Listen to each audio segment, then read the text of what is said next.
I think this should be frightening considering what we know is happening to sleep in our education populations right now. Just to frame that in context, it would be the difference between acing an exam and failing it miserably, 40%. What we've discovered over the past 10 or 15 years is that you need sleep after learning to essentially hit the save button on those new memories so that you don't forget. So sleep will actually future-proof that information within your brain. But recently we've discovered that you not only need sleep after learning, you also need sleep before learning. And now to actually prepare your brain, almost like a dry sponge, ready to initially soak up new information. And without sleep, the memory circuits of the brain essentially become waterlogged, as it were, and you can't absorb new memories. Let me show you the data here. So here in this study, we decided to test the hypothesis that pulling the all-nighter was a good idea.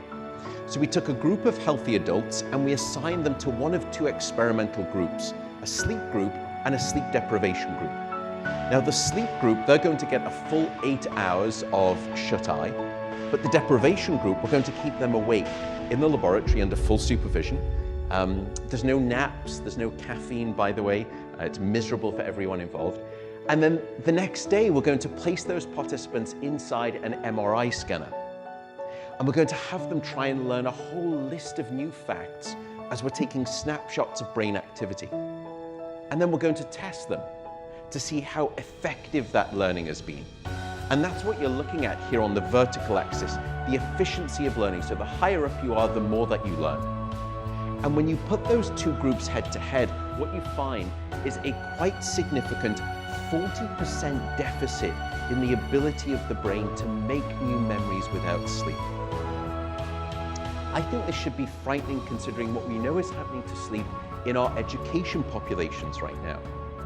Just to frame that in context, it would be the difference between acing an exam and failing it miserably, 40%.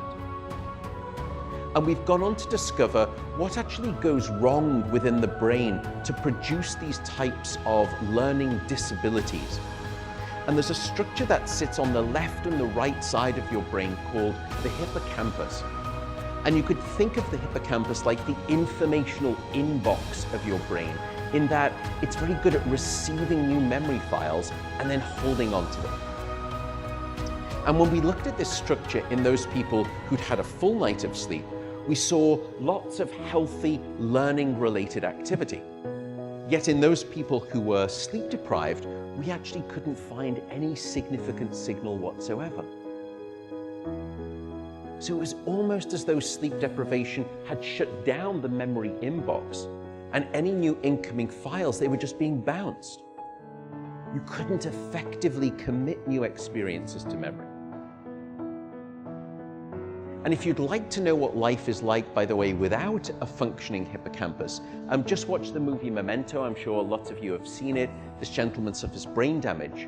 And from that point forward, he can no longer make any new memories. He's what we call densely amnesic. The part of his brain that was damaged was the hippocampus. And it is the very same structure that sleep deprivation will attack and block your brain's capacity for new learning.